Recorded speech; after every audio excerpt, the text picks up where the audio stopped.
Hello guys, तो स्वागत है आप सभी का पीएस मांगा एक्सप्लेन चैनल में। कहानी की शुरुआत में हमारा मेन कैरेक्टर पीटर बोल रहा होता है, मैं अपने हाई स्कूल में एक जीनियस था। मेरे टीचर मुझसे कहा करते थे, पीटर महान शक्तियों के साथ में आती है महान जिम्मेदारियाँ, और तुम जैसे जीनियस की ये जिम्मेदारी बनती है कि तुम सोसाइटी को आगे बढ़ाओ। सिर्फ मेरे टीचर, मेरी फैमिली और मेरे फ्रेंड्स को ही नहीं, बल्कि जो घर पे न्यूज़पेपर देने के लिए भैया आते थे ना, उनको भी लगता था कि मैं जिंदगी में कुछ बहुत ही बड़ा करूंगा। लेकिन रियलिटी मेरी और सभी की उम्मीद से काफी कड़वी निकली। सोसाइटी और फैमिली तो छोड़ो, मैं भी खुद की भी रिस्पॉन्सिबिलिटी नहीं उठा पा रहा। इन 10 सालों के अंदर मैंने कुछ ऐसी गलतियां करी जिसने की मेरे को जीनियस से लूजर बना दिया, और मेरी करी हुई हर एक गलती का मुझे बहुत ही रिग्रेट है। पर कहते हैं ना कि दिन तो कुत्ते का भी आता है, तो फिर ऐसे में मैं तो एक इंसान हूँ। मैंने जिंदगी में इतना रिग्रेट करा कि मैंने एक्टिवेट कर लिया रिग्रेट सिस्टम को, जिसने करी मेरी एक विश पूरी कि वो मुझे जिंदगी में किसी भी चीज को लेकर रिग्रेट नहीं करने देगा। अब मैं वक्त में 10 साल पहले आ चुका हूँ। अभी मैं जिस लड़की को पसंद करता वो भी मेरे पीछे है, और जिनको पसंद नहीं करता वो भी मेरे पीछे। जिनको मैं झुकाना चाहता हूँ वो भी झुकते हैं, और जिनको नहीं झुकाना चाहता वो भी अपने आप ही झुक जाते हैं।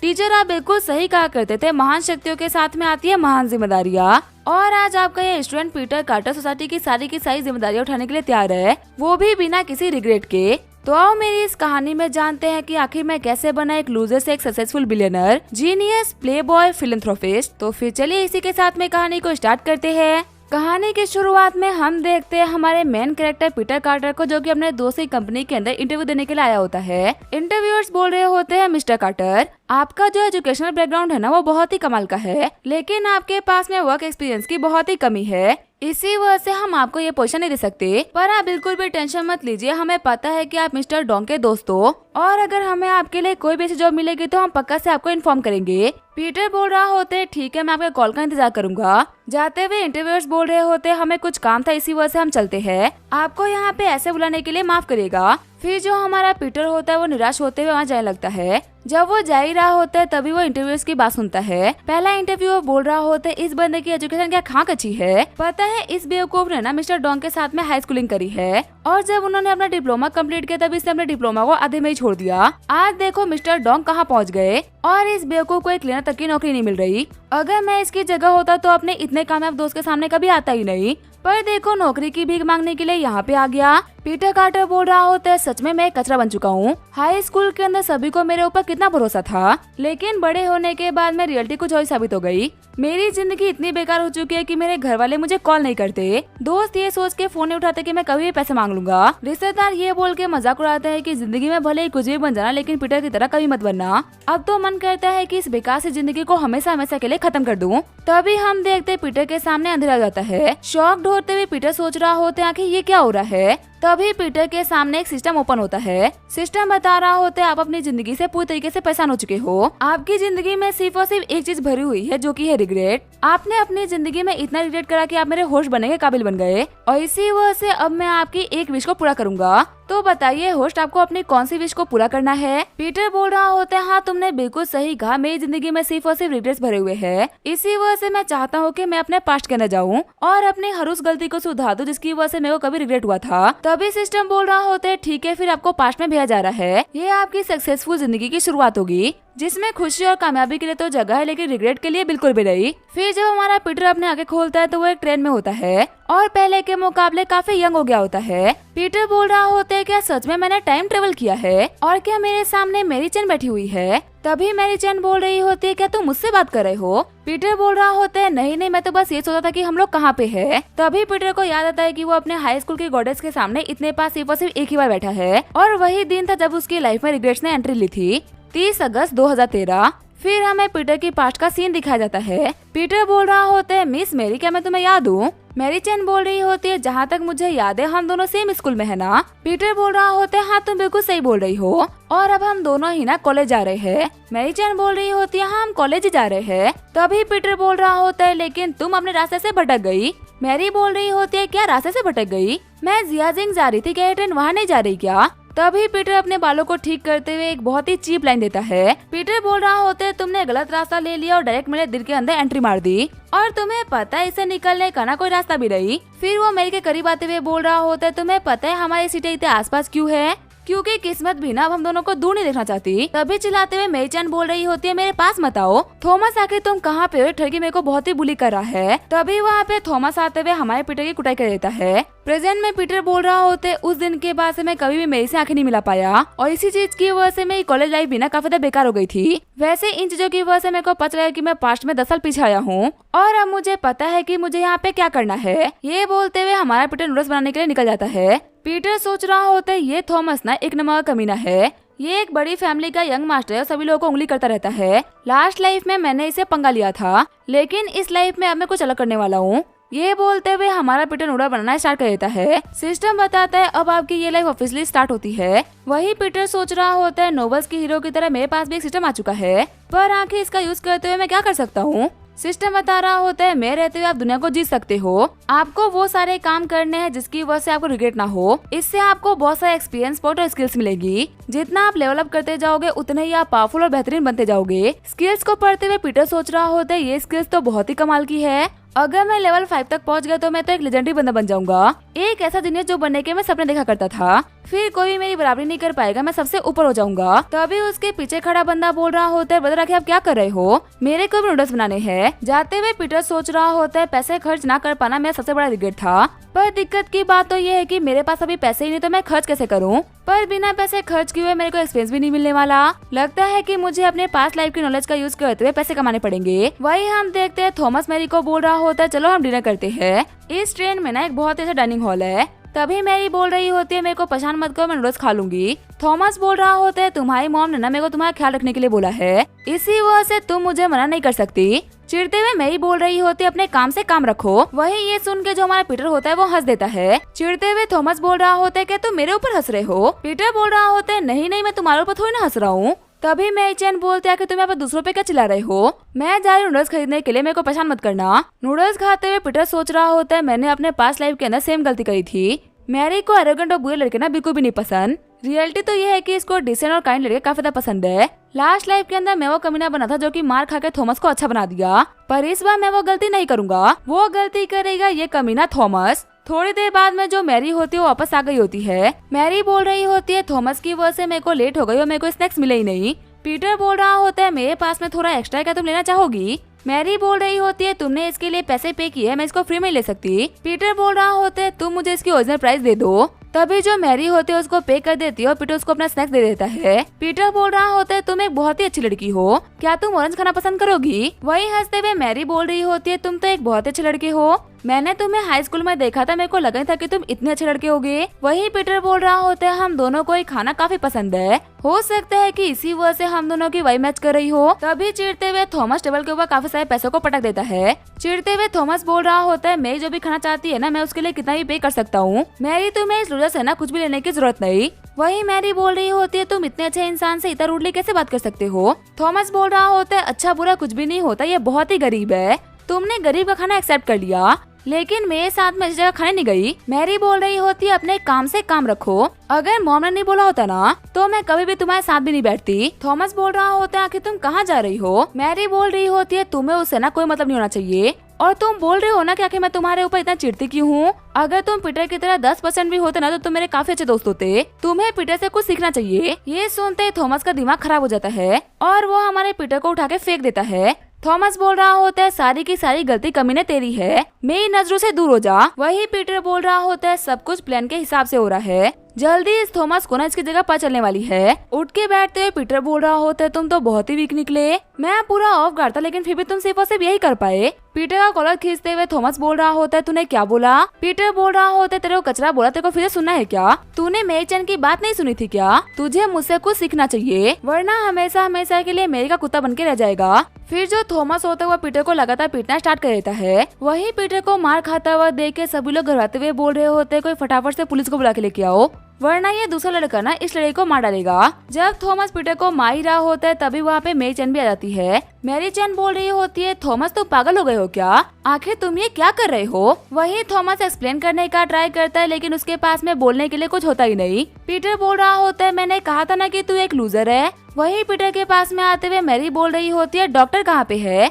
फटाफट से कोई डॉक्टर को बुलाओ, पीटर काफी इंजर हो चुका है। वही जो हमारा पीटर होता है वो मैरी के सामने बेहोश होने की एक्टिंग करता है। जिससे कि वो उसके लिए और ज्यादा परेशान होना स्टार्ट हो जाती है। तभी थोड़ी देर में हम देखते हुए पुलिस वाला भी आ जाता है।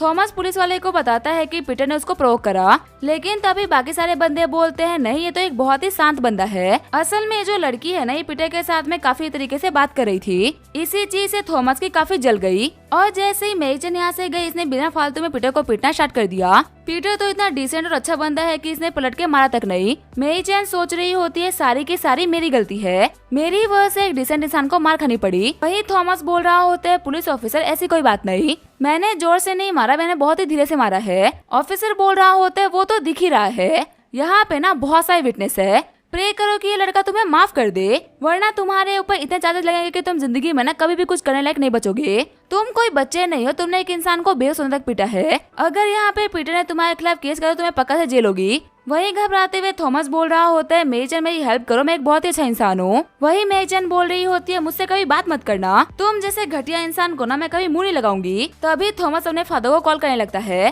थॉमस सोच रहा होता है सिर्फ और सिर्फ डैडी है जो कि मेरे को बचा सकते हैं। तभी जो हमारा पीटर होता है वो जागने की एक्टिंग करने लगता है। उसके पास में आते हुए मेरी चैन बोल रही होती है तुम ठीक तो हो ना, तुम्हें कहीं दर्द तो नहीं हो रहा। वही मैरी को इतना क्लोज देख के पीटर के नाक से खून निकल जाता है। मैरी बोल रही होती है क्या हुआ, तुम्हारे नाक से खून क्यों आ रहा है, क्या तुम्हें थॉमस ने इतनी बुरी तरीके से मारा है क्या। सच कहूं तो मैं काफी डर गई थी, जैसे ही स्टेशन आएगा हम सबसे पहले हॉस्पिटल चलेंगे। पीटर बोल रहा होता है घबराओ मत, मैं बिल्कुल ठीक हूँ। मैरी बोल रही होती है पर तुम्हारा तो एक दांत टूट गया। पीटर सोच रहा होता है इस एक दांत को गवा के ना मैंने तुम्हारा फेवर हासिल किया है, मेरे लास्ट लाइफ के अंदर मैंने इससे बहुत ही बुरी मार खाई थी, लेकिन उसकी वजह से मैं सभी के सामने लूजर बन गया था, और वही ये कमीना थॉमस तुम्हारे दुनिया के सामने हीरो बन गया था। लेकिन उस सेम चीज को फिर से दोहरा के मैंने इसको दुनिया के सामने विलन बना दिया, और अभी तो इसने बुरा टाइम देखा कहाँ है, इसका बुरा टाइम अभी स्टार्ट होना बाकी है।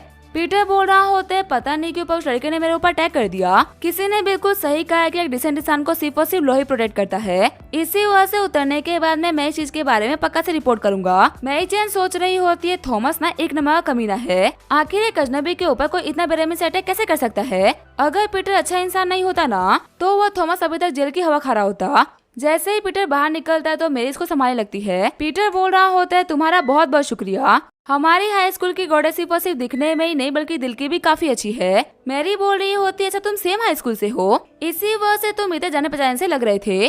फिर जो पीटर और मैरी होते वहाँ पे आपस में हंसी मजाक करना स्टार्ट कर देते हैं। वही जब अगला स्टेशन आता है तो वहाँ पे पुलिस थॉमस को लेकर चली आती है। पीटर का सिर्फ और सिर्फ एक दांत टूटना इस पूरे के पूरे मैटर को क्रिमिनल केस बना देता है, और अब 2 दिन तक थॉमस को जेल की हवा खानी पड़ेगी। फिर जब पीटर आँख खोलता है तो हॉस्पिटल में एडमिट हो गया होता है। पीटर बोल रहा होता है आखिर मैं यहाँ पे कैसे आया। नर्स बोल रही होती है आप बेहोश हो गए थे, इसी वजह से आपको यहाँ पे लेके आया गया है, पर आप बिल्कुल भी टेंशन मत लीजिए, आप जल्दी ठीक हो जाओगे। आपको हमारे हॉस्पिटल की सबसे बेस्ट ट्रीटमेंट मिल रही है, और आप मेडिकल बिल की ना बिल्कुल भी टेंशन मत लेना। मिस्टर थॉमस ने आपके सारे के सारे मेडिकल बिल्स को पे कर दिया है। पीटर बोल रहा होता है लगता है कि थॉमस तो नहीं बल्कि जो थॉमस के डैड है ना वो काफी कमाल के इंसान है। मैरी बोल रही होती है हाँ अंकल थॉमस ना बिल्कुल तुम्हारी तरह एक बहुत ही अच्छा इंसान है।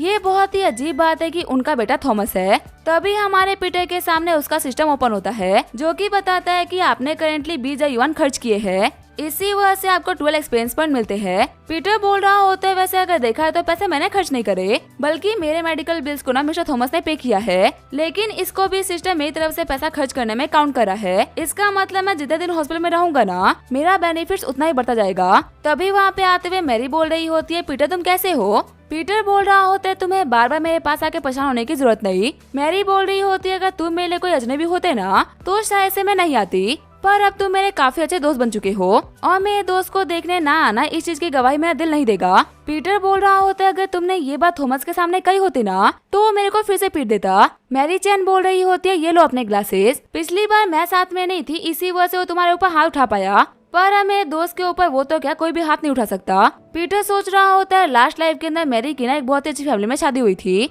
और उस टाइम पे मेरी मैरी से ना बहुत ही कम इंटरेक्शन थी। सच कहूं तो एक ऐसी लड़की जो कि खूबसूरत भी हो और अच्छी पर्सनैलिटी की भी, ऐसी लड़की मिलना बहुत ही मुश्किल होता है, और उस थॉमस की बेवकूफी के चक्कर में ये लड़की मेरे इतने क्लोज आ चुकी है। मैरी बोल रही होती है तुमसे मिलने के लिए ना मेरे डैड आएंगे, और अब जल्दी कुछ दिनों में तुम डिस्चार्ज भी हो जाओगे, कैसा रहा कि तुम मुझे अपना नंबर दे दो। ये बोलते वो दोनों अपने नंबर को एक्सचेंज कर लेते हैं। तभी जो मैरी के पेरेंट्स होते हैं वो भी वहाँ पे आ जाते हैं। और थॉमस के डैड लगातार हमारे पीटर को घूर रहे होते हैं। पीटर सोच रहा होता है आखिर मेरे को घूर क्यों रहे, कुछ करने वाले हैं क्या। तभी थॉमस के डैड झुकते हुए बोल रहे होते, यंग मैन प्लीज मुझे माफ कर दो, मैं उस गधे का डैड हूँ जिसने कि तुम्हारे ऊपर हाथ उठाया है। पक्का से मेरी परवरिश में ना कोई कमी रह गई, जिसकी वजह से मेरा बेटा इतना बेकार निकल गया। पर आज मैं और उसकी मॉम ना तुमसे उसी गलती के लिए माफी मांगने के लिए आए हैं। पीटर बोल रहा होते, अंकल मैं आपसे छोटा हूँ, प्लीज आप मेरे सामने मत झुकिए। तभी पीटर को बैठाते हुए अंकल थॉमस बोल रहे होते, बेटा प्लीज उठो मत, तुम्हारी इंजरीज ना काफी सीरियस है, अगर तुम हिलोगे तो तुम्हें बहुत ही पेन फील होगा। वही मिसेस थॉमस बोल रही होती है, मेरे को बिलीव नहीं हो रहा कि हमारा बेटा इतना घटिया काम कर सकता है, पर गलतियाँ तो बच्चे ही करते हैं ना, उसकी गलती के लिए हम कंपनसेट करने के लिए तैयार है। एक्टिंग करते हुए पीटर बोल रहा होता है, पूरी गलती थॉमस की नहीं थी। हाँ, जो उसने मेरे ऊपर पहला अटैक किया था ना वो बेकार में किया था, पर मैंने उस टाइम पे चिढ़ के ना उसको लूजर बोल दिया था, इसी वजह से उसने मेरे को और भी काफी पीटा। अंकल थॉमस बोल रहे होते, तो तुमने सही तो बोला, उसने लूजर वाली हरकतें ही करी है। बिल्कुल भी टेंशन मत लो, मैं उसकी गलतियों के लिए ना तुम्हें इस तरीके से कंपनसेट करूंगा। क्या कंपनसेशन के तौर पे 8 लाख युआन काफी रहेंगे क्या। पीटर सोच रहा होते, क्या 8 लाख युआन, इसके साथ में तो मैं काफी सारे एक्सपीरियंस कमा सकता हूँ और इसको खर्च करते हुए अपने एट्रीब्यूट्स को भी काफी इंक्रीज कर सकता हूँ। थॉमस के डैड बोल रहे होते, क्या हुआ, मैंने कुछ कम बोल दिया क्या, अगर तुम्हें और भी चाहिए होगा तो तुम बोल दो, हमें बढ़ाने में ना कोई भी दिक्कत नहीं। पीटर सोच रहा होता है, मिस्टर थॉमस एक बहुत ही अमीर और रईस बिजनेसमैन, जब बात इनके इकलौते बेटे के ऊपर आएगी ना तब ये कितना भी खर्च करने के लिए तैयार हो जाएंगे, लेकिन मुझे यहाँ पे मेरी का दिल भी जीतना है, इसी वजह से एक डिसेंट बनने के तौर पे मेरे को जो भी कुछ दे रहे हैं मैं ले लूंगा। पीटर बोल रहा होता है, अंकल थॉमस आपने ऑलरेडी एक बहुत ही कमाल का अमाउंट ऑफर किया है, मैं कोई लालची इंसान नहीं हूँ, मुझे ना इससे ज्यादा नहीं चाहिए। आपको पता है कब से मेरी मेरे को बोल रही थी कि जब अंकल थॉमस यहाँ पे आएंगे तो मेरे को गलतियों के लिए कॉम्पनसेट कर देंगे, और सच में आपने वो कर भी दिया। पर हाँ, यहाँ पे एक दिक्कत है। घबराते हुए अंकल थॉमस बोल रहे होते, क्या दिक्कत है, मैं उसको सॉल्व कर दूंगा। पीटर बोल रहा होता है, अंकल थॉमस जिंदगी में ना हर एक चीज पहले से सॉल्व नहीं होता, आप एक बहुत ही अच्छे और नेक इंसान हो जो कि अपने बेटे की गलतियों के लिए भी हंसते हंसते कंपनसेट करने के लिए तैयार है। लेकिन क्या आपने एक बार अपने बेटे के बारे में सोचा क्या।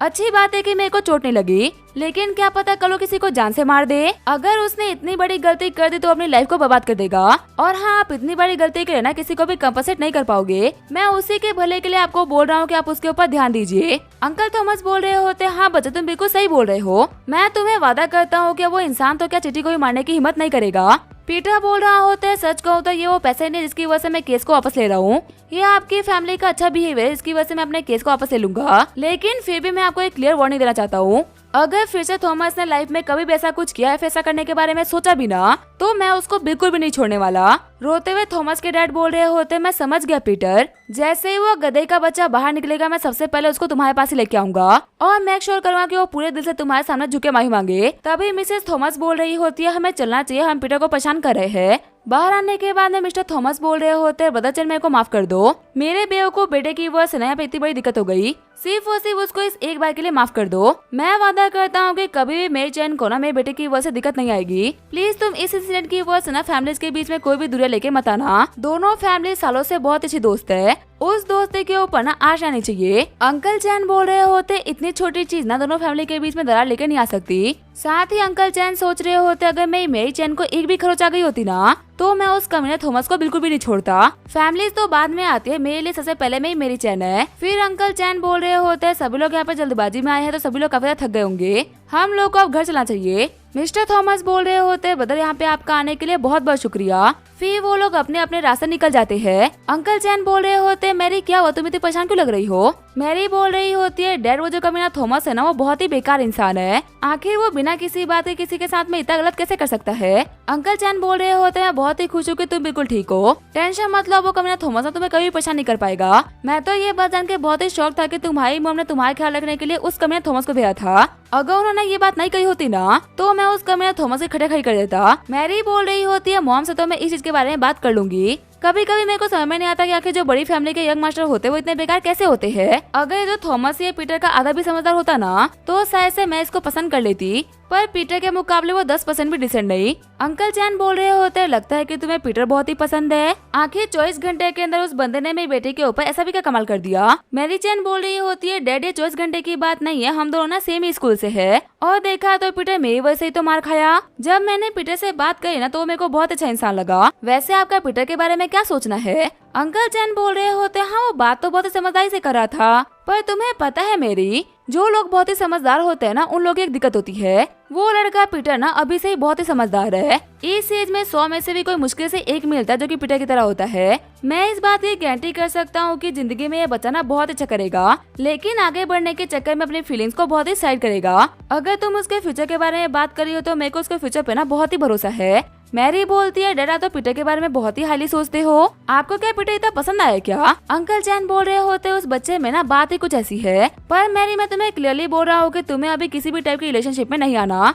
अच्छे से पढ़ाई करो और करियर के ऊपर ध्यान दो। साथ ही अंकल चैन सोच रहे होते, मेरी प्यारी मैरी, तुम एक बहुत ही भोली सी एंजल हो जिसका ख्याल तुम्हारे डैड से बेहतर और कोई रख सकता। जब तक मुझे कोई खुद से बेहतर नहीं मिल जाता मैं उसके लिए अप्रूव नहीं करूंगा। वही मैरी चैन बोल रही होती है, डैडा बिल्कुल भी टेंशन मत लो, मैं अभी किसी को भी डेट नहीं करने वाली। वही सीन चेंज होता है, हम देखते हैं पीटर को जो कि अपने पॉइंट्स देख रहा होता है। पीटर सोच रहा होता है, मैं जितने भी पैसे खुद के ऊपर खर्च करता हूँ वो सारे के सारे एक्सपीरियंस पॉइंट बन जाते हैं, लेकिन पॉइंट्स मिलने की एक शर्त है। अभी तक मेरे ऊपर 38,000 युवान का मेडिकल खर्च हुआ है, जिसके बदले में मेरे को एक्सपीरियंस पॉइंट मिल चुके हैं। पर अंकल थॉमस ने मेरे को बताया था कि उन्होंने एक्स्ट्रा में 2 लाख युवान पे कर रखे हैं, जिससे कि अगर मेरे को कभी भी कोई मेडिकल दिक्कत आती है ना तो वो उस पैसे में कवर हो जाएंगे। पर एक तरीके से वो पैसे मेरे पास में एक्स्ट्रा पड़े हुए हैं, मैंने उनका यूज नहीं करा, इसी वजह से सिस्टम ने मेरे को उसके बदले में कोई पॉइंट्स नहीं दिया। वैसे अगर देखा है तो मैंने एक्सपीरियंस पॉइंट को किस चीज में यूज कर सकता हूँ। फिलहाल तो मेरे पास में काफी सारे एक्सपीरियंस पॉइंट्स है, पर समझ में नहीं आया कि कहाँ पे यूज करूँ। एक सेकेंड रुको, मेरे फेस के ऊपर ना काफी सारे स्केच आ रखे हैं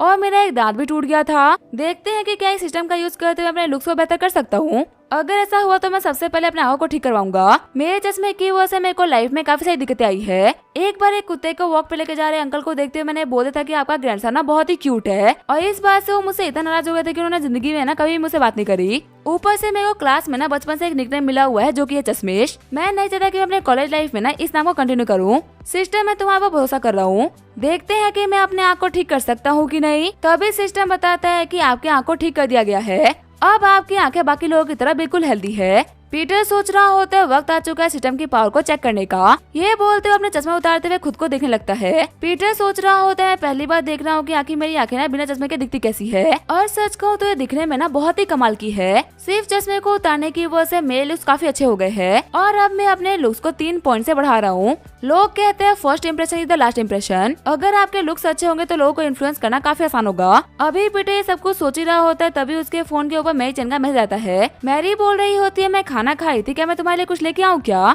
पीटर बोल रहा होता है, मेरे दांत तो टूटे हुए हैं ना, आखिर मैं खाना कैसे खाऊंगा? हाँ, अगर तुम्हें मेरे लिए कुछ लेके आना है ना तो एक काम करना, कोई बुक लेके आ जाना। मैरी बोल रही होती है, तुम्हारे दांत के बारे में तो मैं भूल ही गई थी, टेंशन मतलब मैं बुक लेके आ जाऊंगी। वही उन लोगों को बात करते हुए देख के अंकल चैन सोच रहे होते हैं, मेरे को ऐसा क्यों लग रहा है कि यहाँ पे कुछ तो बुरा हो रहा है। अगले दिन जो मैरी होती है हमारे पीटर के लिए बुक लेके आ गई होती है, और ऐसे लगातार 2 दिन तक मैरी पीटर से मिलने के लिए आती रहती है। तभी 5वें दिन थॉमस पीटर से माफी मांगने के लिए आता है। थॉमस बोल रहा होता है, प्लीज ब्रदर मेरे को माफ कर दो, मुझे ऐसा बिल्कुल नहीं करना चाहिए था। पीटर बोल रहा होता है, तुम्हें मैं कभी भी माफ नहीं करता, लेकिन तुम्हारे पेरेंट्स की अच्छाई को देखते हुए मैं तुम्हें माफ कर रहा हूँ। अगली बार से ना कभी ऐसी गलती मत करना। फिर जो हमारा पीटर होता है वो अपने 8 लाख युवान ले लेता है। पीटर सोच रहा होता है, मेरे पास में इतने पॉइंट्स है कि मैं अपने सारे के सारे एट्रीब्यूट्स को काफी बढ़ा सकता हूँ। देखा है तो सिर्फ और सिर्फ इस 1 महीने के अंदर मेरे ऊपर पूरे के पूरे 500 मिलियन युवान खर्च हो चुके हैं। पर अब मैं पैसों को ना इतना एमलेसली खर्च नहीं कर सकता, क्योंकि अब मेरे ऊपर खर्च करने के लिए कोई अंकल थॉमस नहीं आने वाले। वैसे ड्रीम सिटी के अंदर ना 1 मिलियन के अंदर मैं घर खरीद सकता हूँ, लेकिन उसके बाद में मेरी जिंदगी थोड़ी मुश्किल हो जाएगी। अभी पीटर ये सब कुछ सोच ही रहा होता है, तभी उससे मिलने के लिए मैरी चैन उसके डेरा आते हैं। अंकल चैन बोल रहे होते हैं, देखा तो तुम्हारे ऊपर कुछ दिक्कतें ना मैरी चैन की वजह से आई थी, इसी वजह से माफी के तौर पे मैं तुम्हें एक छोटा सा गिफ्ट दे रहा हूँ। पीटर बोल रहा होता है, अंकल मैं आपसे पैसे एक्सेप्ट नहीं कर सकता। थॉमस की बेवकूफी की वजह से जितना मुझे दिक्कतें आई है उतना मेरी को भी तो आई है ना, और मेरी की कोई गलती नहीं थी, इसी वजह से मेरी की तरफ से कोई भी कंपनसेशन नहीं बनता। सिर्फ और सिर्फ मेरी ही नहीं बल्कि उसकी जगह पे यहाँ पे कोई और भी होता ना तो भी मैं उसके लिए सेम बात बोलता। अंकल चैन बोल रहे होते, हर बार जब भी मैं तुमसे मिलता हूँ ना तुम मेरा दिल जीत लेते हो। अगर तुम्हारा कभी भी ड्रीम सिटी आना हो तो एक बार मेरे घर पे जरूर आना। वैसे पीटर जितने तुम समझदार हो, तुम्हारे ग्रेड्स तो काफी अच्छे आए होंगे।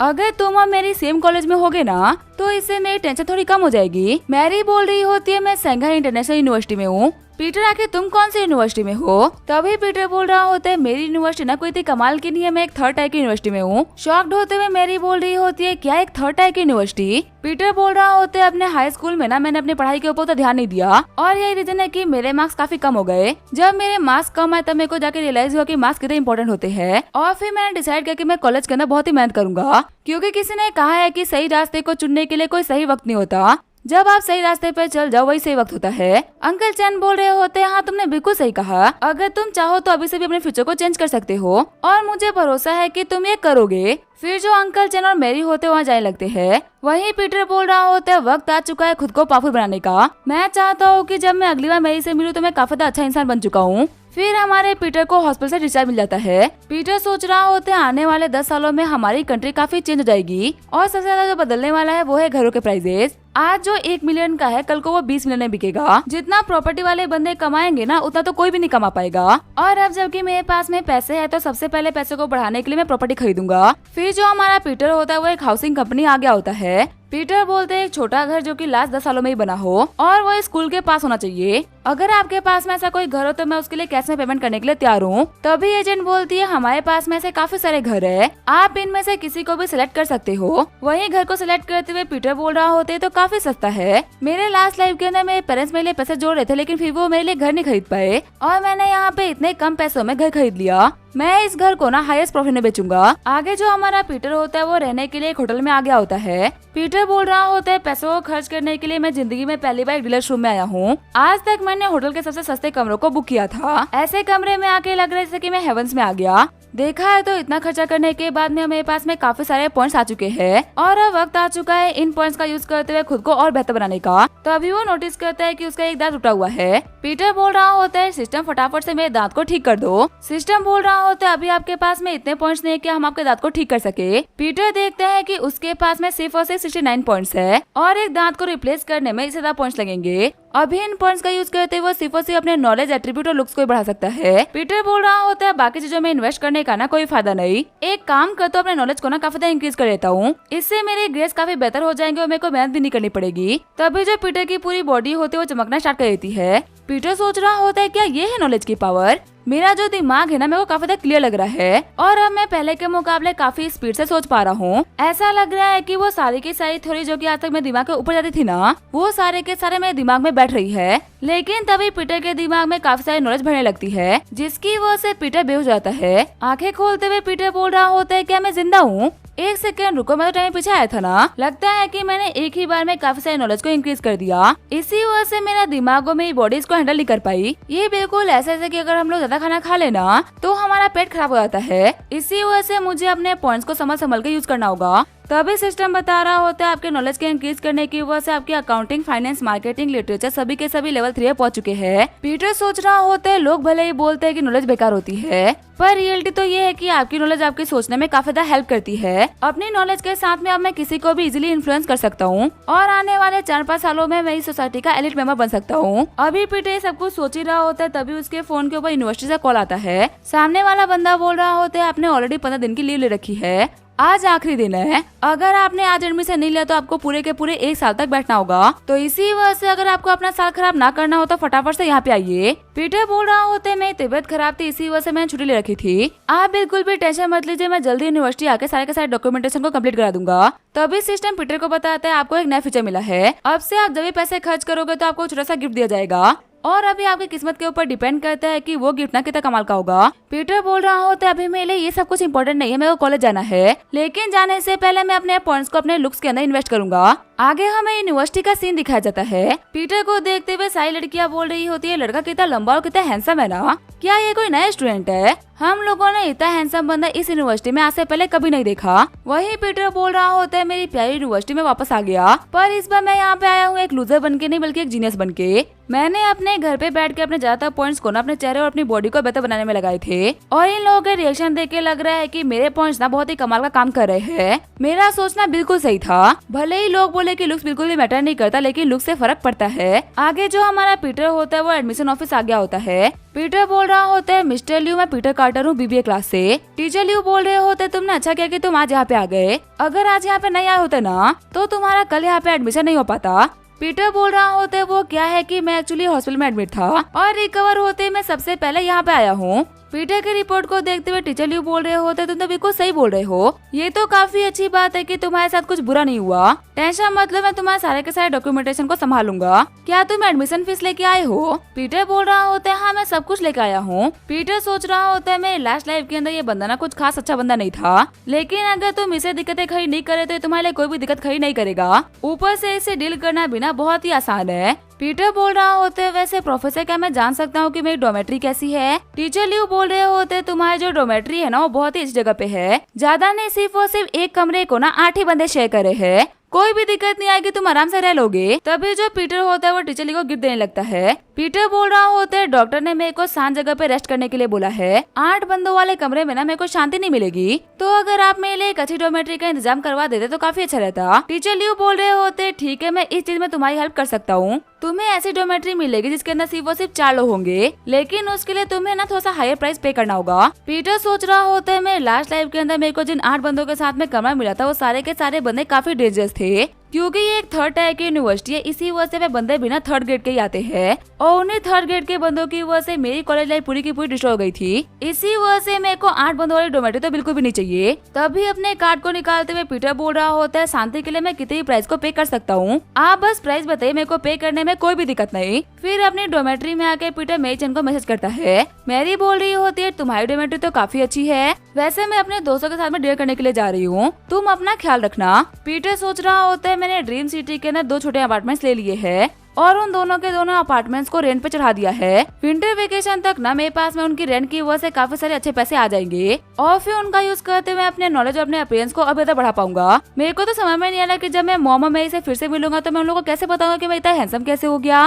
वैसे अभी भी मेरे पास में ना 40,000 युआन बचे हुए हैं, मेरे को चल के अपने लिए कुछ काम की चीजें खरीद लेनी चाहिए। जब पीटर शॉपिंग कर ही रहा होता है तभी उसकी नजर एक बुक बेचने वाले बंदे के ऊपर पड़ती है। पीटर उसे बोलता है आखिर ये बुक कितने की होगी? वो बंदा बताता है इसकी कीमत 168 युआन है। पीटर सोच रहा होता है इस बंदे का नाम जियालू है। मुझे इसी तरीके से याद है कि इस बंदे की फैमिली की कंडीशन ना भी बहुत ही खराब चल रही है, इसी वजह से अपनी ट्यूशन फीस का इंतजाम ये बुक्स बेच के करता है। पीटर बोल रहा होता है ये एक सेकंड हैंड बुक है, फिर भी तुम इसके ओरिजिनल प्राइस में इसको बेच रहे हो। जियालू बोल रहा होता है तो फिर ठीक है तुम इसके 100 युआन दे देना, साथ ही मैं तुम्हें गिफ्ट के तौर पे ना एक बहुत ही कमाल की मैगजीन दे रहा हूँ। पीटर बोल रहा होता है नहीं नहीं ये सब कुछ तुम्हारे पास रखो, मुझे बस ये बुक चाहिए और कुछ नहीं चाहिए। तभी सिस्टम बता रहा होता है होस्ट आपने एक बुक खरीदी है, इसी वजह से आपको रिवॉर्ड दिया जा रहा है। इस बुक का नाम है सेल्फ कल्टिवेटर। पीटर सोच रहा होता है मैंने तो यहाँ पे एक बेकार से बुक खरीदी थी, पर मुझे उसकी वजह से गिफ्ट के तौर पे एक बहुत ही कमाल की चीज मिल गई। वैसे अगर देखा है तो एक वक्त आएगा जब मैं अपने पॉइंट्स का यूज करते हुए डेवलप नहीं कर पाऊंगा, तब ऐसी बुक ही होंगी जो कि मेरे नॉलेज और मेरी पावर को बढ़ाने में मेरी हेल्प करेंगी।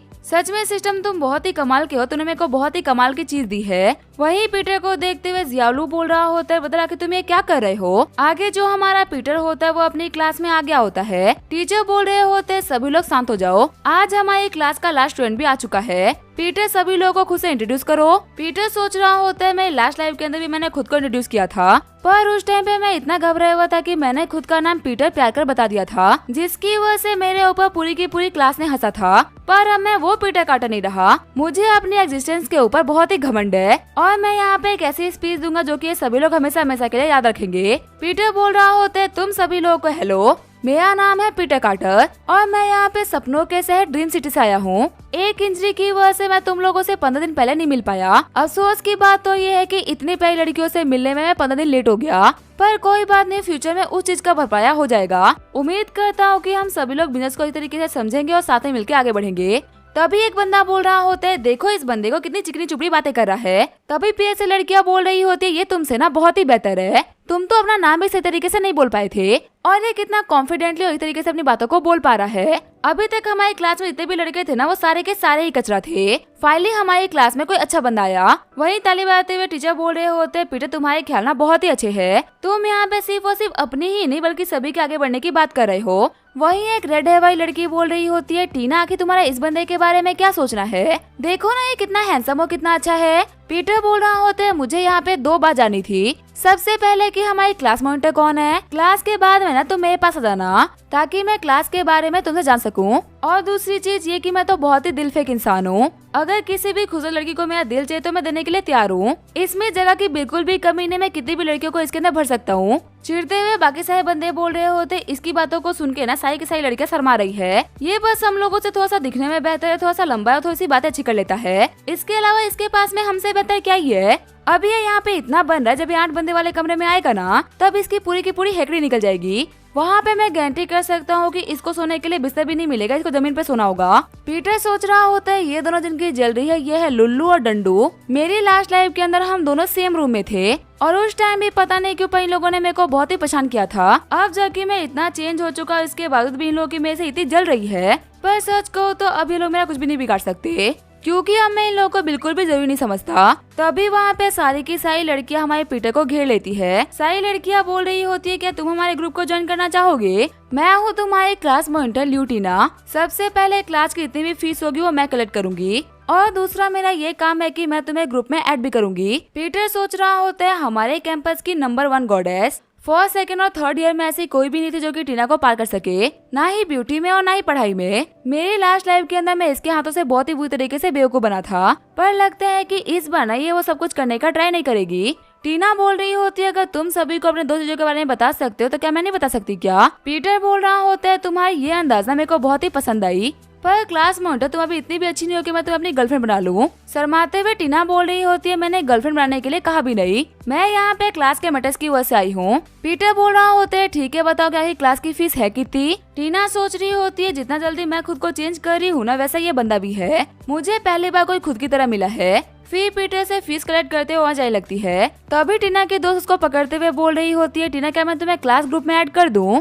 वैसे ये नया लड़का बहुत ही कमाल का है ना, मेरे को तो ये बहुत ही पसंद आया। टीना बोल रही होती है अगर तुम्हें ये इतना ही पसंद आया ना तो जाओ जाके इसे खुद से बात कर लो। आगे जो टीना की दोस्त होती है वो पीटर के पास में आ गई होती है। टीना की दोस्त बोल रही होती है मेरा नाम है यूयोन और मेरा होम टाउन है जियांगरेन। सच कहो तो तुम्हारी आवाज ना बहुत ही प्यारी है और तुम्हारे बात करने का तरीका मेरे को बहुत ही पसंद आया। तो मुझे अपने बारे में और भी कुछ बताओ ना। तभी जो हमारा पीटर होता है वो यूएन को इग्नोर कर देता है। शॉक्ड होते हुए यूएन सोच रही होती है इस बंदे ने मेरे को इग्नोर कर दिया, क्लास में ये पहला लड़का जिसने कि मेरे को ऐसे इग्नोर किया है। यूएन बोल रही होती है पीटर आखिर तुम कौन से ब्रांड का फोन का यूज कर रहे हो? मैंने आज से पहले कभी नहीं देखा। पीटर बोलता है मैं नोकिया 1100 यूज कर रहा हूँ। यूएन सोच रही होती है देखने में तो ये लग रहा था कि किसी बहुत ही बड़ी फैमिली का यंग मास्टर है, पर आखिर एक यंग मास्टर इतना सस्ता फोन क्यों यूज करेगा? यूएन बोल रही होती है क्या तुम्हारे इस फोन से कुछ सेंटीमेंट जुड़े हुए हैं क्या? पीटर बोल रहा होता है नहीं नहीं मैं बहुत ही गरीब हूँ। तभी खड़े होते हुए यूएन बोल रही होती है अगर तुम्हें सही तरीके से बात नहीं करनी तो बात ही मत करो,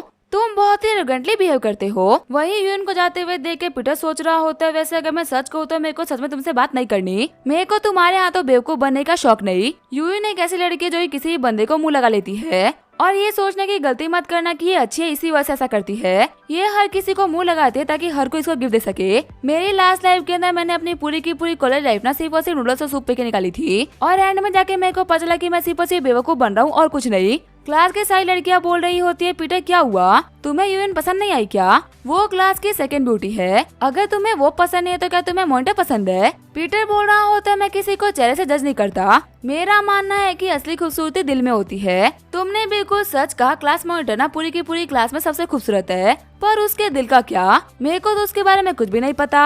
अगर तुम में से कोई उससे बेहतर होगा तो हो सकता है कि मेरे को तुम में से कोई पसंद आ जाए। वही क्लास मॉनिटर सोच रही होती है सच में ये बंदा ना काफी अजीब है। क्लास के बाकी सारे बंदे सिर्फ और सिर्फ मुझसे बात करने के लिए मरे जाते हैं और मैंने आगे से इससे इतनी बात कही लेकिन फिर भी ये मेरे में बिल्कुल भी इंटरेस्ट नहीं दिखा रहा। मैं ये बात मानती हूँ कि ये कुछ ज्यादा ही हैंडसम है, लेकिन इसका मतलब ये तो नहीं है कि ये इतना एरोगेंट बनेगा। क्लास के खत्म होने के बाद में सारे के सारे बच्चे डॉर्मेट्री आ गए होते हैं और लिफ्ट का वेट कर रहे होते हैं ताकि वो सभी के सभी ऊपर वाले फ्लोर पे जा सके। तभी एक बंदा बोल रहा होता है पीटर आखिर तुम कहाँ पे जा रहे हो? हम सभी का रूम तो ऊपर है, तुम्हारा रूम भी ऊपर ही होगा। पीटर बोल रहा होता है नहीं नहीं मेरा जो रूम है ना वो नीचे वाले फ्लोर पे है, मैं सीढ़ी से भी ना काफी इजीली वहाँ पहुँच जाऊंगा। सीन चेंज होता है, मैं पीटर के कमरे का सीन दिखाया जाता है जहाँ पे उसके रूममेट्स काफी इजीली बैठे होते हैं और मजे कर रहे होते हैं। पीटर को देखते हुए एक बंदा बोल रहा होता है मैंने पहले ही कहा था कि हमारे कमरे में काफी सारे बंदे नहीं होने चाहिए, अभी के अभी लड़के यहाँ से बाहर निकल जा, अगर तू दरवाजे पे 1 सेकंड और खड़ा रहा ना तो मैं तेरे दांत तोड़ दूंगा।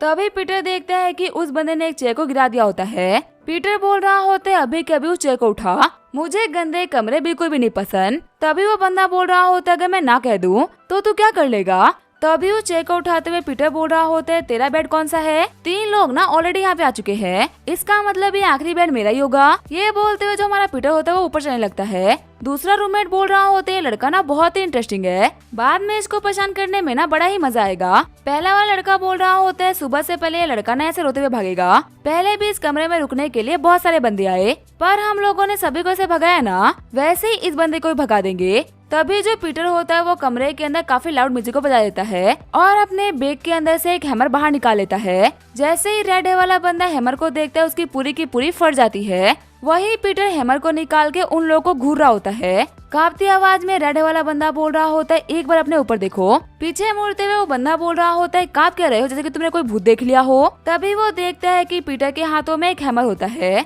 वो बंदा बोल रहा होता है तुम्हें क्या लगता है मैं हैमर देख के डर जाऊंगा क्या, फाइट बैक करना मुझे भी आता है। तभी रेड वाला बंदा बोल रहा होता है दोस्त एक सेकंड रुको। उस बंदे के पास में ना एक क्लो हैमर है, क्लो हैमर का सिर्फ और सिर्फ एक फटका ना हमारे सर में से हमारे दिमाग को बाहर निकाल देगा।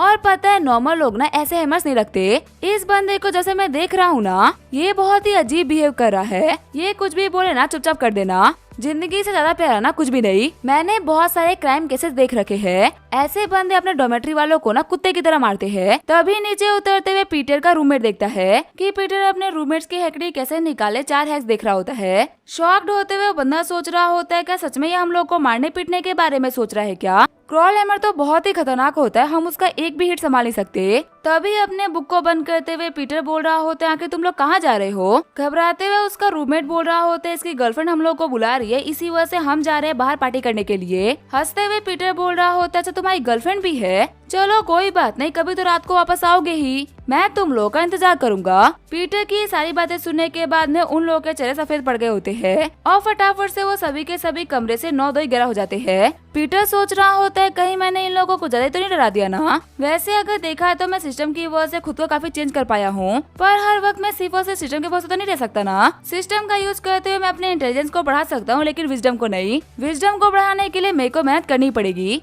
आगे हमें अगले दिन सुबह कैफेटेरिया का सीन दिखाया जाता है। यून की दोस्त बोल रही होती है तुम्हें क्या लगता है जो हमारा पीटर कार्टर है वो किसी बहुत ही बड़ी फैमिली का यंग मास्टर है क्या, क्योंकि नॉर्मल फैमिली के बंदे तो लुलू और डेंडू ऐसे दिखते हैं, पीटर ऐसे लोग ना बहुत ही बड़ी फैमिली से बिलोंग करते हैं। डेंडू बोल रहा होता है पीटर और हम सभी लोग ना सेम ही क्लास में पढ़ते हैं, इसके बावजूद भी उस कमीने को लोअर फ्लोर पे ना कमरा मिल रखा है जहाँ पे एक कमरे में मैक्सिमम सिर्फ और सिर्फ 4 ही बंदे रहते हैं और इसी वजह से फर्स्ट फ्लोर पे सिर्फ और सिर्फ इंटरनेशनल स्टूडेंट को ही रखा जाता है और हम सभी जो कि लोकल स्टूडेंट्स है ना उन सभी को सेकंड और थर्ड फ्लोर पे रखा जाता है और एक एक कमरे में कम से कम 8 बंदे रहते हैं। पीटर को उन लोगों ने उन सारे के सारे इंटरनेशनल बंदों के साथ में रख दिया और वही हम सभी इन 8 बंदों के साथ में रह रहे हैं। क्या ये बहुत ही गलत नहीं है क्या। तभी उसका मजाक उड़ाते हुए यून बोल रही होती है तुम्हारी फैमिली तो बहुत ही वेल्दी है ना, तुम वो नहीं करवा पाए जो कि पीटर ने करवा लिया।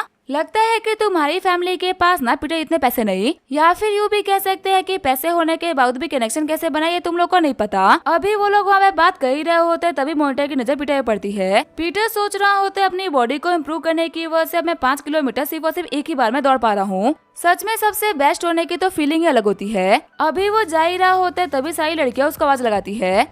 लड़कियां बोल रही होती है पीटर गुड मॉर्निंग, तुम्हें देख के हम लोग का दिन अच्छा हो गया। वहीं पीटर बोल रहा होता है तारीफ के लिए शुक्रिया। पीटर के पास में आते हुए यून बोल रही होती है मैंने सुना है कि तुम फर्स्ट फ्लोर पे रहते हो, आखिर तुम्हें फर्स्ट फ्लोर पे जगह कैसे मिली, वहाँ पे तो सिर्फ और सिर्फ इंटरनेशनल बच्चे रहते हैं। पीटर बोल रहा होता है तुम कह सकती हो कि मेरी किस्मत काफी अच्छी है, बिना मांगे ही मेरे को जिंदगी में बहुत कुछ मिल जाता है। तभी हम देखते हैं पीटर के रूममेट को जो कॉरिडोर में चलता हुआ आ रहा होता है। चिढ़ते हुए रूममेट बोल रहा होता है सभी के सभी मेरे रास्ते से हट जाओ, आज मेरा दिमाग बहुत ही खराब है, कब किसको कहाँ भर दूं मैं खुद नहीं बोल सकता। वहीं पीटर का क्लासमेट बोल रहा होता है ब्रदर पीटर प्लीज हट जाइए, ये जो बंदा चलता हुआ आ रहा है ना ये बहुत ही खतरनाक है, आपके आने से पहले ही ना इसने किसी को पीटा था, जिसकी वजह से अब सभी लोग ना इससे कॉलेज में काफी डरते हैं। तभी रूममेट बोल रहा होता है कौन बेवकूफ है जो कि मेरे सामने से नहीं हट रहा, लगता है कि तुम्हें अपनी जिंदगी से प्यार नहीं। लेकिन तभी वो पीटर को देख के एकदम शॉक्ड हो जाता है, उसके हाथ की सिगरेट भी डर के मारे छूट जाती है। सारे बंदे बोल रहे होते पीटर तो गया, ये जो इंटरनेशनल स्टूडेंट्स है ना ये बहुत ही खतरनाक और बहुत ही तगड़े बैकग्राउंड वाले हैं, कॉलेज का एडमिनिस्ट्रेशन बिना इन लोगों को कुछ भी नहीं बोलता। ब्रदर पीटर ने इस बार गलत लोगों से पंगा ले लिया। वही हमारा पीटर सिर्फ और सिर्फ एक बार उन लोगों को घूर के देखता है आगे बढ़ते हुए बंदे बोल रहे होते, बिग ब्रदर पीटर आपका यहाँ पे कैसे आना हुआ? आपने ब्रेकफास्ट किया क्या? हम आपके लिए कुछ लाए क्या? पीटर बोल रहा होता है, कल तुम लोग पार्टी करने के लिए गए थे ना? रात भर मैंने तुम लोगों का वेट किया पर तुम लोग तो आए ही नहीं। पर चलो कोई बात नहीं, अगर तुम लोग कल नहीं आए इसका मतलब तुम लोग आज बहुत जल्दी सोओगे। टेंशन मतलब जब मैं कमरे में आऊंगा ना तो मैं तुम लोगों की नींद को डिस्टर्ब नहीं करूंगा और ये मेक श्योर करूंगा कि तुम्हारी नींद बहुत ही लंबी और सुकून भरी हो। घबराते हुए बंदा बोल रहा होता है, आज तो हम लोग कमरे में वापस आने ही नहीं वाले। मेरे को अपने गर्लफ्रेंड को छोड़ने के लिए जाना था, इसी वजह से मैं रात भर बाहर ही रहूंगा। यूएन बोल रही होती है, कह रहे पीटर को जानते हैं क्या? देखो ना ये लोग उसके सामने कितने डरे हुए हैं। तभी वो बंदा बोल रहा होता है, टेंशन मत लीजिए बिग ब्रदर, अगर मैं नहीं तो कोई बात नहीं, ये दोनों आज कमरे में ही रहेंगे। अगर आपको कोई भी काम हो तो बस इन लोगों को एक बार बोल दीजिएगा, ये लोग फटाफट से काम कर देंगे। पीटर बोल रहा होता है, चलो ठीक है, वैसे क्या तुम लोग साथ में ऊपर नहीं आना चाहोगे? तभी जो पीटर के क्लासमेट्स होते वो लिफ्ट में चले आते हैं। रूममेट्स बोल रहे होते हैं, बिग ब्रदर आप और आपके क्लासमेट्स ना पहले जाओ, आपका वक्त बहुत ही प्रीसियस है, हमारा तो क्या हम तो कभी भी आ जाएंगे। वहीं लिफ्ट में स्पेस ना होने की वजह से सभी लोगों को चिपक के खड़ा रहना पड़ता है। टीना को देखते हुए पीटर सोच रहा होता है, सच में ये शो करती है कि आखिर ये क्यों हमारे कैंपस की नंबर 1 ब्यूटी है। सच कहूँ तो मेरी चैन से टीना ना किसी भी एंगल में कम नहीं। तभी लिफ्ट का दरवाजा खुलता है, सभी लोग बाहर निकल जाते हैं। पीटर के कंधे के ऊपर हाथ रखते हुए एक बंदा बोल रहा होता है, ब्रदर पीटर आप तो कमाल के हो, सारी लड़कियां आपको पसंद करती है, वहीं सारे के सारे लड़कियां भी काफी ज्यादा रिस्पेक्ट करते हैं। आप एक ऐसे रोल मॉडल बन चुके हो जिसकी तरह हर एक बंदा बनना चाहता है। मैं तो ये देख के काफी शॉक्ड हूँ कि ब्रदर हुआंग और उसके बंदे ना आपसे काफी ज्यादा डरे हुए थे। क्या आप उन लोगों को पहले जानते हो क्या? तभी पीटर उस बंदे के हाथ को अपने कंधे से हटा देता है। पीटर बोल रहा होता है, कोई मेरे कंधे पे हाथ रखे मेरे को बिल्कुल भी पसंद नहीं, ये पहली बार था इसी वजह से छोड़ रहा हूँ। फिर से अगर ऐसा कुछ भी हुआ ना तो ये हाथ सही सलामत नहीं रहेगा। और हाँ, तुम्हें बिना किसी के परमिशन के ना उसके वॉलेट को हाथ ही लगाना चाहिए। मैं तो अच्छा हूँ, मैंने बुरा नहीं माना, अगर मेरी जगह कोई और होता तो पक्का से बुरा मान लेता। घबराते हुए बंदा बोल रहा होता है, ब्रदर पीटर मुझे माफ कर दीजिए, अब मैं चलता हूँ और आपकी बातों को हमेशा मैं याद रखूंगा। पीटर सोच रहा होता है, हर एक चीज का सोल्यूशन ना वायलेंस नहीं होता, कभी कभी धमकियां भी ना बहुत इस तरीके से काम करती है। तभी टीना पीटर को आवाज लगाती है। पीटर बोल रहा होता है, क्या हुआ क्लास मॉनिटर, आखिर तुम्हें मुझसे क्या काम है? टीना बोल रही होती है, जब तुम यहाँ पे आए थे ना तब तुमने कहा था कि तुम्हें सभी लोगों को अपना दोस्त बनाना है, तो फिर आखिर तुम जैंग टी के साथ में इतना रूड क्यों थे? पीटर बोल रहा होता है, मैंने कभी नहीं कहा कि मेरे को सभी को अपना दोस्त बनाना है, मैंने कहा था कि मैं चाहता हूँ कि सभी लोग आगे बढ़े और अच्छा करे, और आगे बढ़ने के लिए एक इंसान में थोड़े बहुत डिसिप्लिन होने ही चाहिए ना, जिसके अंदर नहीं होंगे उसको डिसिप्लिन सिखाने में मैं उसकी हेल्प कर दूंगा। तभी यून हाथ हिलाते हुए बोल रही होती है, पीटर मेरे पास आ जाओ, लेकिन तभी टीना फटाफट से यून के पास में जाके बैठ जाती है। टीना बोल रही होती है, हाँ तुमने बिल्कुल सही कहा, ज्यादा दोस्त होने से बेहतर होता है अच्छे दोस्त होना। वैसे तुम्हें कैसे दोस्त बनाना पसंद है? पीटर बोल रहा होता है, ऐसे दोस्त जो कि ज्यादा क्वेश्चन ना करे। पीटर की बात को सुनते हुए यून हंसने लगती है। यून बोल रही होती है, ब्रदर पीटर सच में आप बहुत ही फनी हो, सच कहो तो आपकी बातें सुन के ना मैं अपनी हंसी को रोक ही नहीं पाई। वैसे आपको पता है मैं ना बहुत ही कम क्वेश्चन करती हूँ, तो क्या आप मेरे को अपने विजिट पे ज्वाइन करना चाहोगे? पीटर बोल रहा होता है, हाँ मैं ज्वाइन तो कर लूंगा, लेकिन एक दिक्कत है, मैं ज्यादा चैट नहीं करता, इसी वजह से हो सकता है कि मेरे को आंसर करने में काफी टाइम लग जाए, तो अगर कभी लेट रिप्लाई आया तो बुरा मत मानना। टीना बोल रही होती है, क्या इसी वजह से तुमने अभी तक मेरे मैसेज का रिप्लाई नहीं करा? तुम अपने क्लास मॉनिटर को ना बिल्कुल भी सीरियस नहीं लेते। पीटर सोच रहा होता है, मैं इसको क्या बताऊं कि मैं मेरी चैन से बात करने में बिजी था, इसी वजह से मैं किसी को भी रिप्लाई नहीं कर पाया। पीटर बोल रहा होता है, माफ करना टीना, मैं ना कल रात को किसी काम में बिजी था, तो इसी वजह से मेरे को रिप्लाई करने का मौका ही नहीं मिला, पर अब मैं तुम्हारे मैसेज का ना खास ख्याल रखूंगा। टीना सोच रही होती है, मेरे को क्लियरली बोल रहा है कि मैं इसके लिए बिल्कुल भी इम्पोर्टेंट नहीं। वैसे अगर देखा है तो ये बिल्कुल सच बोल रहा है, इसके पास में ऑलरेडी काफी सारी लड़कियां हैं और होंगी भी क्यों नहीं। हमारे कैंपस में कोई भी ना पीटर के आसपास भी नहीं दिखता, पर इसकी पर्सनैलिटी भी ना उतनी ही एरोगेंट है। इसकी पर्सनैलिटी के लिए तो मैं इसको खास तौर पे माइनस पढ़ दूंगी। मेरे को लगता है कि मुझे पीटर से ना थोड़ा सा डिस्टेंस रखना चाहिए, ये मेरे टाइप का लड़का नहीं। तभी टीना देखती है कि हमारा पीटर फटाफट से मैथ्स के सारे क्वेश्चन को सॉल्व कर रहा होता है। टीना सोच रही होती है, आखिर ये कर क्या रहा है, ये क्वेश्चन को सॉल्व कर रहा है या फिर सिर्फ इनको देख के लिख रहा है। पीटर सोच रहा होता है, मेरी अकाउंटिंग स्किल्स लेवल 3 पहुंच चुकी है, एक एवरेज इंसान से काफी अच्छा होता है। बुक्स में लिखे हुए सारे के सारे प्रॉब्लम्स मेरे को काफी ज्यादा आसान लग रहे हैं, पर अगर मैं कभी इनको सॉल्व नहीं करूंगा तो इससे मेरे को काफी सारी दिक्कतें आएंगी। मेरे पास में नॉलेज अगर मैं उसको प्रैक्टिस भी करूंगा तो ये काफी ज्यादा बेहतर बनेगी, पर अगर मैं अपने दिमाग में सिर्फ और सिर्फ नॉलेज भरता रहूंगा, उसको प्रैक्टिस नहीं करूंगा, तो एक दिन मेरे दिमाग में होगा बहुत कुछ लेकिन मेरे को समझ में कुछ भी नहीं आएगा। तो इसी वजह से जब भी मेरे को मौका मिल रहा है तो मैं उसका यूज करते हुए इस तरीके से प्रैक्टिस करूंगा, ताकि फ्यूचर में मेरे को कोई भी दिक्कत ना आए। फिर पीटर फटाफट से अपनी सारी बुक्स को निकालते हुए सारे के सारे क्वेश्चन को सॉल्व करना स्टार्ट कर देता है। टीना सोच रही होती है आखिर को इतना फास्ट सारे के सारे क्वेश्चन को सॉल्व कैसे कर सकता है। टीना बोल रही होती है पीटर अभी तुम जिस क्वेश्चन को सॉल्व कर रहे हो ना वो तो अभी तक टीचर ने सॉल्व ही नहीं करवाया। पीटर बोल रहा होता है अगर उन्होंने नहीं करवाया तो क्या मतलब हम सॉल्व नहीं कर सकते। चिढ़ते हुए टीना बोल रही होती है हाँ तुम तो कर ही सकते हो। टीना सोच रही होती है अगर तुम इतने ही बड़े जीनियस होते ना तो एक थर्ड टायर की यूनिवर्सिटी के अंदर स्टूडेंट नहीं होते। पीटर बोल रहा होता है टीना तुमने अपने मन की बातों को ना कुछ ज्यादा ही जोर से बोल दिया। सबसे पहली चीज हो सकता है कि मुझे अपने समर वेकेशन के अंदर कोई ब्रेक थ्रू मिल गया हो और दूसरी चीज ये मैं यहाँ पे आने से पहले हॉस्पिटल में एडमिट था। हो सकता है मेरे दिमाग में शॉक लगने की वजह से मेरा दिमाग काफी तेज हो गया हो। और हाँ तीसरा ये मैं हमेशा से ही ना एक बहुत ही बड़ा जीनियस था बस मेरे अंदर मोटिवेशन नहीं थी कुछ भी हासिल करने की। मैंने यहाँ पे तुम्हें 3 पॉसिबिलिटीज दी है अब तुम्हें जिसे ही भरोसा करना है उस पे कर लो। टीना बोल रही होती है मेरे को इन तीनों में से ना किसी पे भी भरोसा नहीं। वही यूएन बोल रही होती है मेरे को लगता है कि जो तीसरा वाला ऑप्शन है ना वो सही है। तुम्हें देखते मेरे को फील हो गया था कि तुम एक बहुत ही बड़े जीनियस हो। तुम्हें पता है तुम ना बहुत ही लेट है इसी वजह तुमने किसी का भी इंट्रोडक्शन नहीं सुना। तुम्हें पता है खुद को इंट्रोड्यूस करते हुए ना काफी सारे बंदे कांप गए थे। कुछ ने अपने नाम गलत बता दिया और कुछ तो कुछ बोल ही नहीं पाए। लेकिन ऐसे में तुम तो बहुत ही कॉन्फिडेंट थे जैसे कि तुम्हारा रोचा काम हो। उसी टाइम पे मैं समझ गई थी कि तुम एक जीनियस हो। पीटर सोच रहा होता है यूएन तुम हमेशा की तरह ही ना बहुत ही क्लेवर बातें करती हो। मेरे प्रीवियस लाइफ के अंदर तुमने बहुत सारे भोले भोले बच्चों को अपना दीवाना बना रखा था और शादी एक बहुत ही अमीर बंदे से करी थी उन सभी बेचारों का दिल तोड़ दिया था। इस बार तुम मेरे क्लोज इसी वजह से आ रही हो क्योंकि तुम्हें लग रहा है कि मैं एक बहुत ही बड़ा जीनियस और बहुत ही बड़ी फैमिली से बिलोंग करता हूँ। पीटर बोल रहा होता है क्लास मॉनिटर तुम्हें मेरी बताई हुई किसी बात पे भरोसा नहीं तो फिर आके तुम खुद ही गेस क्यों नहीं कर लेती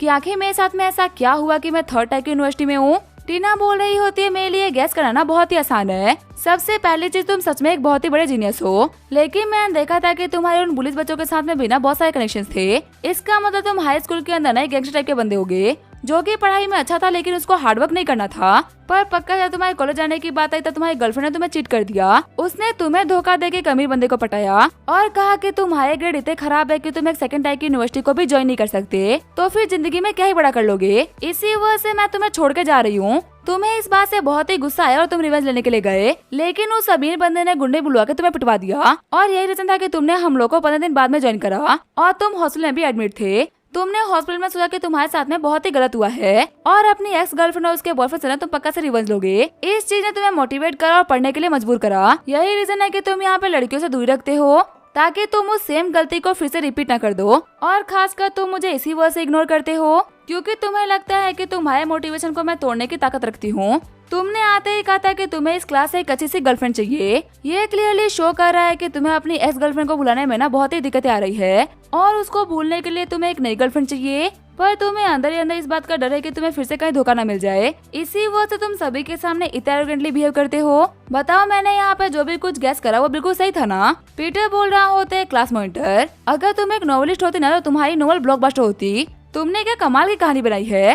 पर पीटर की ये बात सुनकर टीना काफी ज्यादा घबरा गई होती है। पीटर सोच रहा होता है कि ऐसा क्यों रिएक्शन दे रही है, कुछ हुआ है क्या। तभी टीना बोलती है मेरे को पढ़ाई करनी थी इसी वजह से मैं जा रही हूँ। और वैसे ही पीटर क्या तुम्हें लगता है कि मेरे से होशियार रही कोई नॉवल लिखेगी। ये सब करने के लिए ना मेरे पास बिल्कुल भी टाइम नहीं। पीटर सोच रहा होता है तुम्हारे रिएक्शन ने क्लियरली दिखा दिया है कि तुम नॉवेल्स लिखती हो लेकिन ये बताने में ना बहुत ही शर्माती हो। सच कहो तो मुझे मेरी प्रीवियस लाइफ में कभी पता नहीं चला था कि तुम्हें नॉवेल्स लिखने का बहुत ही शौक है। मुझे बस इतना पता था कि तुम एक ऐसी लड़की हो जो कि हर एक चीज में परफेक्ट है। उस टाइम पे मेरे को लगा था कि तुम बहुत ही हिम्मत वाली और बहुत ही डिसिप्लिन्ड हो और मैं ऐसा ऑर्डिनरी इंसान ना तुम्हें पाने के सपने भी नहीं देख सकता था। ग्रेजुएशन के बाद में मेरे को लगा था कि तुम्हारी लाइफ बहुत ही कमाल की होगी। पर ये जानना मेरे लिए काफी ज्यादा शॉकिंग था कि ग्रेजुएशन के बाद में सबसे ज्यादा बुरा मेरे साथ में नहीं बल्कि तुम्हारे साथ में हुआ था। और कहीं ना कहीं मेरे को लग रहा है कि तुम्हारी जो ये छुपी हुई साइड है ना वही रीजन है तुम्हारे बुरे फ्यूचर का। अगर मेरे को तुम्हारे कम्प्लीटली फेवर्स को हासिल करना है ना तो मेरे को तुम्हारी इन छुपी हुई साइड के बारे में पता करना होगा। अगर तुम इस चीज को लेकर इतनी कोशिश हो तो मेरे लिए जानना इतना इम्पोर्टेंट है। वैसे मुझे याद है मैंने अपने लास्ट लाइफ में ना टीना से एक प्रिंटर लिया था